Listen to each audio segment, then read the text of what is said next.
We did not see this coming, and what was expected to be a very interesting storyline heading into training camp in the regular season has turned into something better than any of us Leafs fans could have ever expected so far, as the goaltending situation looks very, very promising, and we have some very interesting updates on that front. So to break that down, as well as Easton Cowan, he is preparing to play alongside a couple of very interesting players in tonight's preseason game that we're going to break down on this episode. Stay tuned for all that. But before we do, if you're a part of the 70 or so percent who aren't subscribed to the channel, we're getting very close to 13,000 subscribers. So make sure to hit that button. It would mean the world to Darius and myself as we're on the road to that milestone. Again, thank you guys for your continued support as we produce daily content. But Darius, a lot to go over today. The Leafs play the Habs tonight in a bit of a rivalry. We have some very interesting things specifically regarding the first line there with Easton Cowan. But before we get into that, there is some things to talk about regarding the goaltending situation. Obviously, last preseason game, we saw Anthony Stolarz make his Leafs debut. We saw him play alongside Dennis Hildeby. And even in the first game, we saw Matt Murray and Joseph Woll. And what was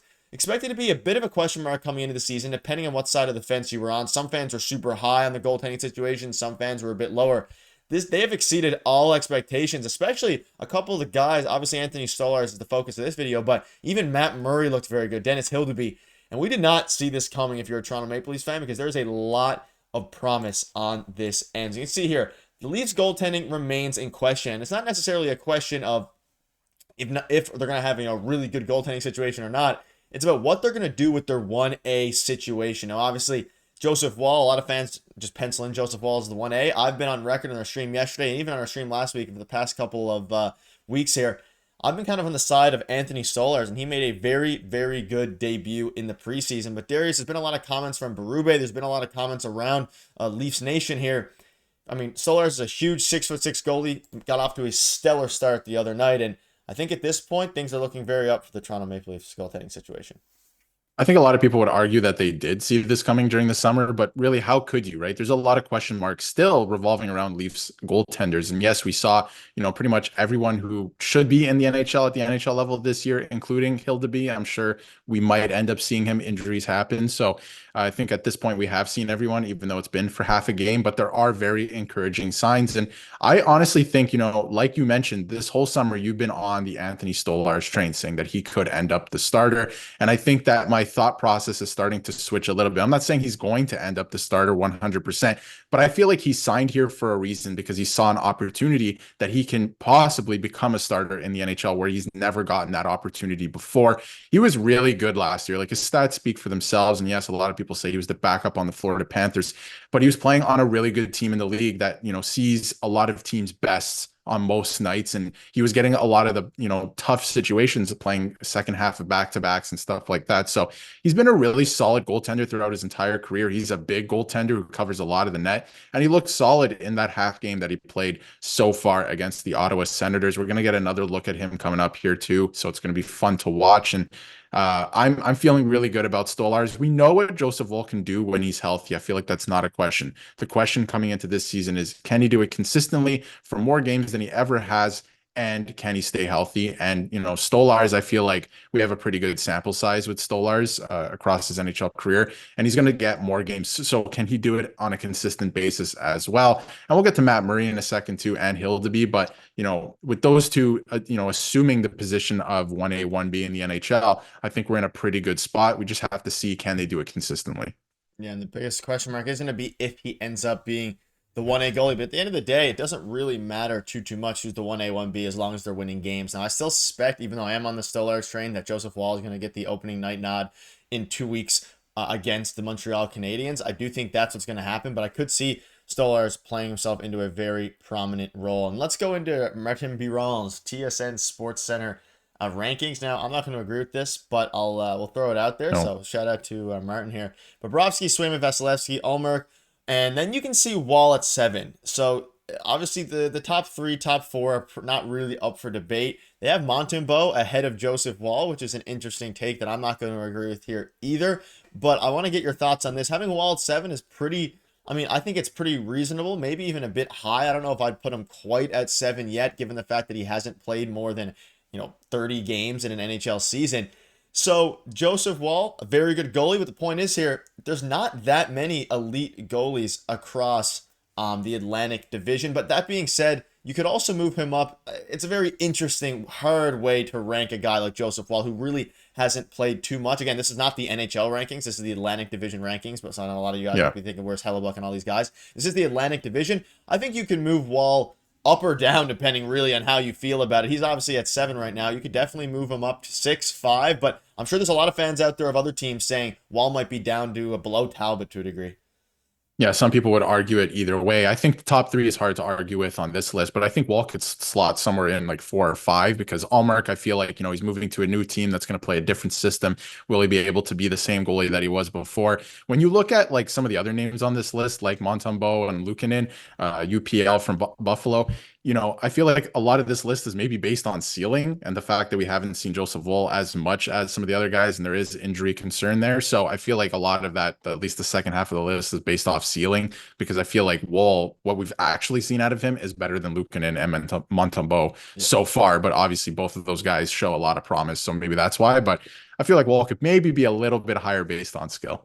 Yeah, and again, I'd probably put Wall definitely ahead of Montembeault, but let us know. Maybe leave in your comment section your re-ranking of this list. It's kind of hard to make a really concrete argument with the amount of games that Wall has not played. He hasn't had a full season, but we're definitely putting him above Montembeault, at least in my list. We can't be doing that, but we'll leave that there. I want to touch on Matt Murray now because this is also very. You've been on the Matt Murray train. I've been on the Anthony Stolarz train. You've been on the Matt Murray train, saying there's a good chance he plays a lot of games at Yeah. least this season as the third goaltender, kind of in the Martin Jones situation of last year. This is the best I've seen Matt Murray look, and he looks very good in preseason. He looks very comfortable, and he looks healthy, which is the most important thing. He got both of his hips done. He had double hip surgery, and I've skated with Matt a bunch. I've watched him throughout the years, played against him. Obviously, fingers crossed, he's got to stay healthy, but I'm a big fan of Matt's game. And maybe this is kind of one of the more surprising storylines. He looks phenomenal. He's not going to be able to beat out Stolarz or Joseph Wall no matter what happens, but maybe factoring into the equation as the third goaltender, which is definitely probably what's going to happen right now, especially as Hildeby continues to develop. But this might be Murray's last year as a Toronto Maple Leaf, depending on what Hildeby's development is looking like, and last chance for him to really step up and be that goaltender, even though it probably won't be for more than maybe 10 or 15 games. I mean, at the very core of this is just a really good story, right? Like if you strip everything away, it's a really good story. The fact that he had both hips replaced that have been bothering him, even back when he was winning Stanley Cups with the Pittsburgh Penguins, and he was able to get back on the ice within 5 months. And obviously he's at the point where he could probably play NHL games right now. I say probably, but I mean, if they needed him, he could, right? And a lot of people are going to look at the fact that he got both hips replaced and be like, I want no part of that. But you know what? Things have changed. Sports science. Patrick Kane just had a hip replacement, or maybe not a replacement, but something with his hip, a surgery. I can't remember. Forgive me. But he came back and had a great season with Detroit last year, like a really good season. Patrick Kane of old, right? So obviously goaltending is different. You're using your hips probably way more than a forward, especially.